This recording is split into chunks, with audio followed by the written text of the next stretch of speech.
మన మర్రి golden diamonds లో మీరు కొనే ఆభరణాలపై నో జీఎస్టీ, కేవలం 1% నుండి 11% వరకు మాత్రమే గల విఏ, ఆపై జీరో మేకింగ్ ఛార్జెస్ ఇంకా నో జీఎస్టీ. మర్రి గోల్డెన్ డైమండ్స్. భారత్ ఫ్యూచర్ సిటీలో అంతర్జాతీయ స్థాయిలో మౌలిక వసతులు కల్పించాలని ముఖ్యమంత్రి రేవంత్ రెడ్డి ఆదేశించారు.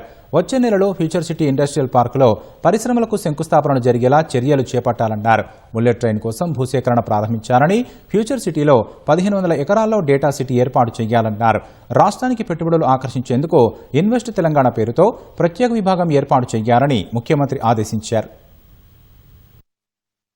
హైదరాబాద్ మర్రి చెన్నారెడ్డి మానవ వనరుల అభివృద్ధి కేంద్రంలో ఫ్యూచర్ సిటీలో భూముల కేటాయింపు, పరిశ్రమల ఏర్పాటుపై మంత్రి శ్రీధర్ బాబుతో కలిసి ముఖ్యమంత్రి రేవంత్ రెడ్డి సమీక్ష నిర్వహించారు. నెట్ జీరో సిటీ తరహాలో డిజైన్లు ఉండాలని, రాజీ పడవద్దని సీఎం స్పష్టం చేశారు. అంతర్జాతీయ స్థాయి నగరాలను అధ్యయనం చేయాలని అధికారులకు సూచించారు. భారత్ ఫ్యూచర్ సిటీలో అంతర్జాతీయ స్థాయిలో మౌలిక వసతులు కల్పించాలని ఆదేశించారు. మౌలిక సదుపాయాలు కల్పించిన తర్వాతే భూములు కేటాయించాలన్నారు. అంతర్జాతీయ స్థాయి సంస్థలను ఫ్యూచర్ సిటీకి తీసుకురావాలని చెప్పారు. ఫ్యూచర్ సిటీలో ప్రజాప్రతినిధులు, సివిల్ సర్వీసెస్ అధికారులు, జర్నలిస్టులకు 500 ఎకరాలు కేటాయించనున్నట్లు సీఎం ప్రకటించారు. కేంద్ర ప్రభుత్వం ప్రకటించిన హెల్త్ క్లస్టర్ ఫ్యూచర్ సిటీకి వచ్చేలా చర్యలు తీసుకోవాలని, అవసరమైతే ప్రధాని నరేంద్ర మోదీని కలిసి కోరుతామని తెలిపారు. జూన్లో ఫ్యూచర్ సిటీ ఇండస్ట్రియల్ పార్కులో పరిశ్రమలకు శంకుస్థాపన జరిగేలా చూడాలని సీఎం స్పష్టం చేశారు. భూములు కేటాయించిన వెంటనే నిర్మాణాలు మొదలు పెట్టాలనే నిబంధన విధించాలన్నారు. పెట్టుబడుల ఆకర్షణ కోసం ఇన్వెస్ట్ తెలంగాణ పేరుతో ప్రత్యేక విభాగం ఏర్పాటు చేయాలని ఆదేశించారు. ఇందుకోసం ఆకర్షణీయమైన లోగో, వెబ్సైట్, ప్రత్యేక కార్యాలయం ఏర్పాటు చేయాలని సీఎం చెప్పారు.